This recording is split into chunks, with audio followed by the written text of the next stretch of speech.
Recapping last night's U.S. presidential debate, this is CNN Student News. I'm Carl Azus.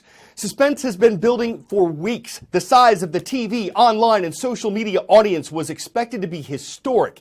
It was the first head-to-head matchup between Democratic nominee Hillary Clinton and Republican nominee Donald Trump.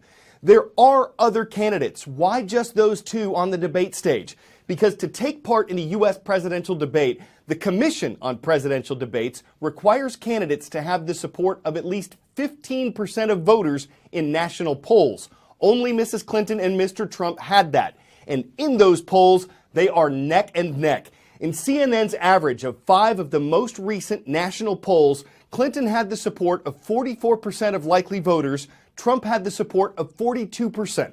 But in a number of battleground states, states where either a Republican or a Democrat could win the electoral votes, the two main candidates were so close they were within the margin of error, meaning neither had a commanding lead. Now for the debate. It was scheduled to last 90 minutes with no breaks and no commercials. Donald Trump stood to the left of the moderator, Hillary Clinton to the right. That was decided by a coin toss. Hillary Clinton was to receive the first question of the debate, also decided by a coin toss. An NBC News anchor named Lester Holt moderated. His plan was to spend 30 minutes on each of 3 main general topics. The first was on achieving prosperity. It was a chance for the candidates to discuss the status of the U.S. economy and their plans for where to take it. There are different views about what's good for our country, our economy, and our leadership in the world.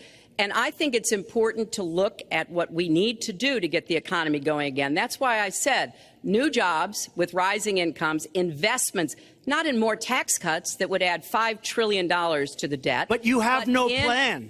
Oh, I do. Secretary, in fact, you have no plan. A book about it. It's called Stronger Together. You can pick it up tomorrow. That's about all you folks. At the bookstore or at an airport near you. We're going to move to. But it's because I see this. We need to have strong growth, fair growth, sustained growth. We also have to look at how we help families balance the responsibilities at home and the responsibilities at business. So we have a very robust set of plans, and people who have looked at both of our plans have concluded that mine would create 10 million jobs and yours would lose us 3.5 million jobs and explode You are the going debt, to approve one of the biggest tax have cuts a in recession. history. You are going to approve one of the biggest tax increases in history. You are going to drive business out. Your regulations are a disaster, and you're going to increase regulations all over the place. And by the way, my tax cut is the biggest since Ronald Reagan. I'm very proud of it. It will create tremendous numbers of new jobs. But regulations, you are going to regulate these businesses out of existence. When I go around, Lester, I tell you this, I've been all over. And when I go around, despite the tax cut, the things that business and people like the most is the fact that I'm cutting regulation. You have regulations on top of regulations, and new companies cannot form, and old companies are going out of business, and you want to increase the regulations and make them even worse. I'm going to cut regulations, but I'm going to cut taxes big league, and you're going to raise taxes big league. So strong views, strong disagreements. That continued in the second segment of the debate. The focus here, America's direction. Where is the country headed? How would the candidates address the challenges of American communities? And how would the candidates lead? And we have to be very strong, and we have to be very vigilant. We have to know what we're doing. Right now, our police, in many cases, are afraid to do anything. We have to protect our inner cities because African American communities are being decimated by crime. You need better relationships. I agree with Secretary Clinton on this. You need better relationships between the communities and the police because in some cases it's not good. But you look at Dallas where the relationships were really studied. The relationships were really a beautiful thing. And then 5 police officers were killed one night very violently. So there's some bad things going on, some really bad things. Secretary Clinton, but we need, Lester, we need law and order. And we need law and order in the inner cities because the people that are most affected by what's happening are African American and Hispanic people. And it's very unfair to them what our politicians are allowing to happen. Lester, I think implicit bias is a problem for everyone, not just police. I think, unfortunately, too many of us in our great country jump to conclusions about each other. When it comes to policing, since it can have literally fatal consequences, I have said in my first budget we would put money into that budget to help us deal with implicit bias by retraining a lot of our police officers. I met with a group of very distinguished, experienced police chiefs a few weeks ago.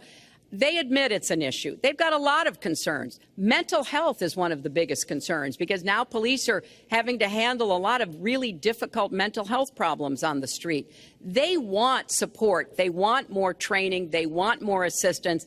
And I think the federal government could be in a position where we would offer and provide that.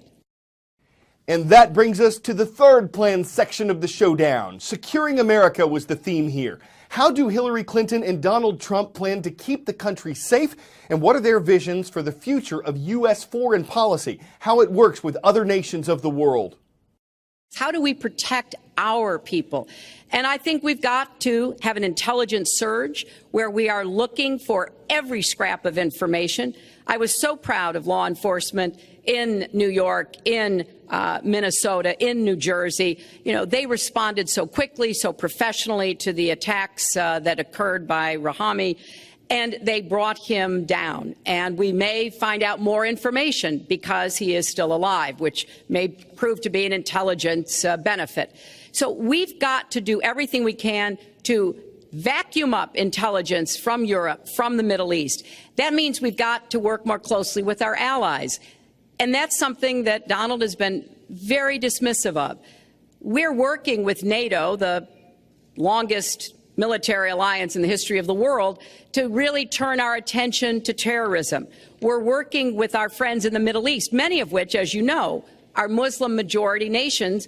Donald has consistently insulted Muslims abroad, Muslims at home, when we need to be cooperating with Muslim nations and with the American Muslim community. They're on the front lines. They can provide information to us that we might not get anywhere else. They need to have close working cooperation with law enforcement in these communities, not be alienated and pushed away, as some of Donald's rhetoric, unfortunately, has led to. The Secretary said very strongly about working with. We've been working with them for many years. And we have the greatest mess anyone's ever seen. You look at the Middle East, it's a total mess. Under your direction to a large extent. But you look at the Middle East. You started the Iran deal. That's another beauty where you have a country that was ready to fall. I mean, they were doing so badly. They were choking on the sanctions. And now they're going to be actually probably a major power at some point pretty soon, the way they're going. But when you look at NATO, I was asked on a major show, what do you think of NATO? And you have to understand, I'm a business person. I did really well, but I have common sense.